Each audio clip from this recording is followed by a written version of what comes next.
హిందూ సాంప్రదాయం ప్రకారం బిల్వపత్రం మారేడు ఆకుని శివునికి ఎంతో ప్రీతికరంగా భావిస్తారు.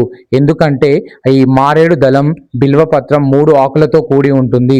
ఇవి బ్రహ్మ విష్ణు మహేశ్వరులకు సంకేతంగా భావిస్తారు, లేదా ఇచ్ఛాశక్తి, క్రియాశక్తి, జ్ఞానశక్తికి సంకేతంగా భావిస్తారు.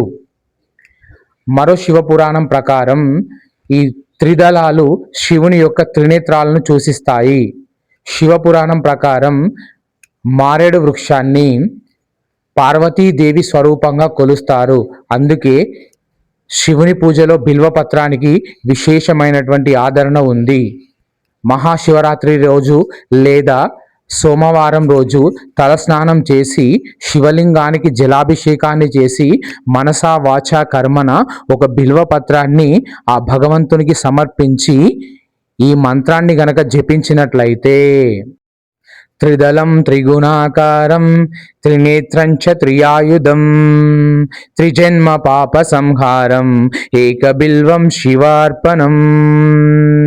ఈ మంత్రాన్ని జపించండి, ఆ పరమశివుణ్ణి వేడుకోండి. లోకాల నేలే బోలా శంకరుడు మీ భక్తికి మెచ్చి సదా మీ వెంటే ఉండి మీ కోరికలను నెరవేరుస్తాడు. అంతా శుభం జరుగుతుంది. ఓం నమ శివాయ. ధన్యవాదాలు.